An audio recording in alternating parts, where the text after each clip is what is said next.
आज आरजेडी अपनी रजत वर्षगांठ यानी 25वीं सालगिरह मना रही है। 1997 में लालू प्रसाद यादव जनता दल से अलग हो गए थे और उन्होंने राष्ट्रीय जनता दल की शुरुआत की थी।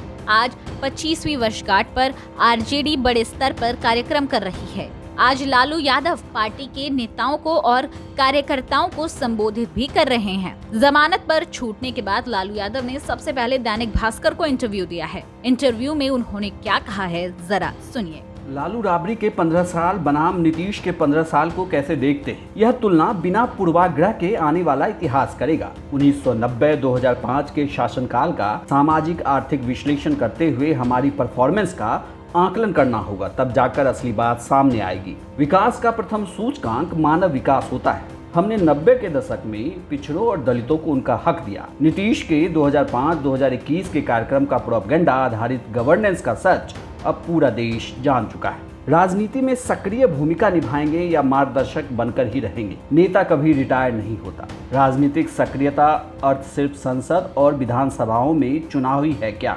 मेरी राजनीति खेत खलिहानों से लेकर सामाजिक न्याय और आखिरी पायदान पर खड़े लोगों के ऊपर उठाने की रही है, जो आज भी जारी है। आखिरी सांस तक उनके लिए सक्रियता से लड़ते रहेंगे। मार्गदर्शक तो वो हाफ पेंट वालों का कॉपीराइट है। आप किंग मेकर माने जाते हैं। राष्ट्रीय स्तर पर किस विकल्प पर काम करेंगे? किंग मेकर तो मीडिया का दिया हुआ नाम है। पूरी तरह स्वस्थ होकर मैं उस जनता के पास जाऊंगा जिन्होंने मुझे बनाया है। अभी सबसे बड़ी जरूरत वैकल्पिक कार्यक्रम तय करने की है। परेशान हाल गरीब, गुरबा, निम्न आय वर्ग और मध्यम वर्ग को अनिश्चितता के कुएं से निजात दिलाना है। उससे ही सही विकल्प सामने आएगा। लालू नीतीश फिर साथ आ सकते हैं? यह सवाल काल्पनिक है। 2015 में हमने तमाम अंतर्विरोधों को दरकिनार कर महागठबंधन को जीत दिलाई, ज्यादा सीटें जीती, बावजूद नीतीश कुमार को सीएम बनाया। नीतीश के पौने 2 साल बाद ही उस अभूतपूर्व जनादेश के साथ क्या किया, पूरा देश गवाह है। राजनीति में सिद्धांत, नीति, नियत और रीढ़ की हड्डी का महत्व अधिक है, जो नीतीश खो चुके हैं। 2024 में मोदी का विकल्प कौन हो सकता है?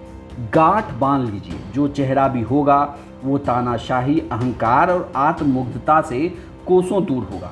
मोदी का विकल्प उनकी जन विरोधी नीतियों के खिलाफ एक प्रगतिशील एजेंडा ही हो सकता है।